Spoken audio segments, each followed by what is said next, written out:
Mga kasayan, Rusi 125 walang brake light. Baka madali ng 5,078 na violation. Sa foot brake wala, sa hand brake wala rin siya. Tapos ito bago pa, 2024 model. Pagka ganito, ang check agad natin dyan yung ano, yung kanyang valve. Hindi porket nakikita nyo na ganito na may ilaw, ibig sabihin buo na siya. Ang ilaw nito ay dalawa, isang brake light at saka isang tail light. Ayan siya ba, yung tail light, yun yung park light. Tapos yung isa, pagka nag brake tsaka siya iilaw. Ang gagawin natin dyan, tatanggalin natin to dahil ito kagad yung ano natin, yung suspect.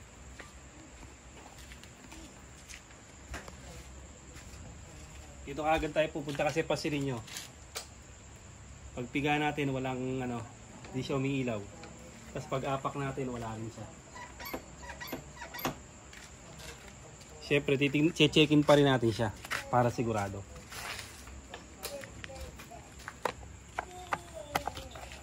Daga, ba't sumasama ka sa vlog? Para sigurado bago bumili, checkin muna natin. Ito na, may nag-request sa atin dito pala sa signal light. Tama yan. Meron tayong pag-aalaman at naglolo ko rin ang signal light nito. May nag-request sa atin na nagsasawa na siya. Ayos ng signal light, laging nawawala. Siya ba? Pagtanggal natin, pakaliwa. Tapos, kailangan natin kumuha ng ano. Dito tayo pupunta sa battery. Para hindi kagad tayo pupunta sa ano, sa motor shop. Pakan mo to, ako tayo ng maliit na wire.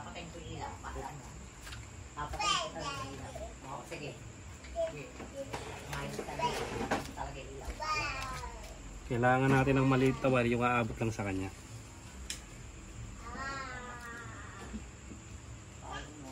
Yung isa maliit lang, yung pantusok lang. Yung isa ilalagay natin sa positive.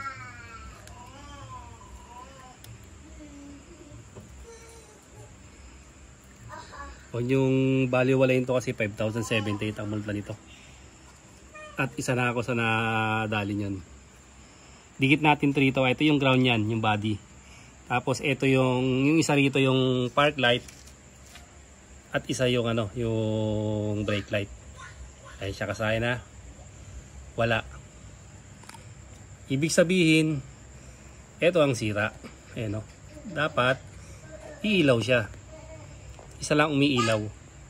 Dalawa dapat ang ilaw niya na kasi akala ng iba, pag umilaw, ibig sabihin buo. O, kukuha tayo.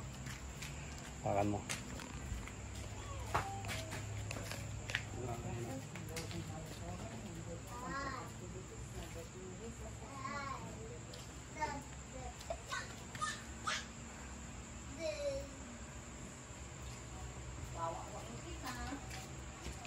Ito yun naman yung pag-test natin dito. Bawa, bumili tayo no? Para sigurado. Bago natin ilagay. Positive. Ito yung negative, yung pinaka-body. Ano yung dikit natin. Okay. Dikit natin sa kabila. Okay. Ibig sabihin, ito yung sira. Pag nilagay natin na ganito, pakaliwa kanina, punta naman tayo sa pakanan naman tayo ngayon. Ayan. Tapos bubuksan natin. Yung brake light, yan na siya. Sa hand brake at saka sa foot brake, yan siya. Yan na kagad ang ano niya, magiging suspect nyo kasi wala yung hand brake, wala yung foot brake. Ibig sabihin buo yung mga switch, yung ilaw ang ano, ang napundi sa kanya. Nakaraan napundihan dito ng ano, ng headlight. O ganoon lang kasayan yung pagre-repair ng ano pagre-repair sa Macho 125 saka sa kahit anong uri din ng motor. Checkin nyo lang doon para sigurado. Pag hindi nyo naman na-check, pag hindi naman dito ang sira, halimbawa wala kayong brake light dito, hanapin nyo yung green na may lining na yellow. Dito sa may brake switch, tutok sa may brake switch. Ito yung pinaka brake switch ha. Didiretso nyo lang yung wire nyan. Kung saan papunta yung wire ng ating brake switch. Ito yung pinaka-diskarte dyan. Diretso nyo yung wire ng brake switch. Ito. Diyan pala pupunta sa kabila ito. So, diretsuin mo nga to. Ito pa yung isang epektibo. Kasi kadalasan nasisira yung brake switch sa ano eh. Yung brake switch sa yan. Ito bunutin nyo to ha. Ito yung brake switch natin. Bunutin nyo lang to. Para malaman nyo kung sira naman yung switch. Kasi kadalasan sira yung handbrake ito. Ito naman yung tutusukin nyo. Gamit pa rin kayo ng wire. Yan ha. Naka-open tayo no. Patayin natin yung ano, yung park light para makitang-kita. Ito, pag dikitin nyo lang to, dapat umilaw siya ha. Tusukin nyo lang to. Para malaman nyo naman kung sa wiring o sa brake switch. Okay, tignan mo sa liw, dumiilaw. Wala.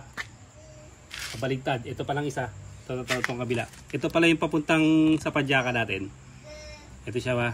Kahit sa harapan, pwede nyo gawin. Pag ito. No. Digit nyo lang yan. Yan. Dapat umilaw siya.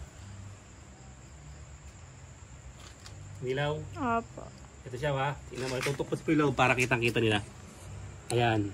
Ibig sabihin, yung ginagawa natin rekta para malaman natin kung sa wiring ang problema o sa valve. Ayan siya ba? Pag dagdikit yan, dapat iilaw. Pag tinanggal natin sa pagkakadikit, hindi siya iilaw. Pwede nyo gawin sa harapan o sa ano na dito sa handbrake o dito. O ayan. Yan ang yan, iilaw na siya. Ito yung mga diskarte para mas madali nyong mahanap yung ano, yung sakit ng inyong ano, ang inyong brake light pag wala siya, kasi napaka-importante niyan para iwas disgrasya. Alam nang nasa likuran natin kung hihinto tayo o hindi. Hanggang dito lang mga aksayan. Salamat sa panonood.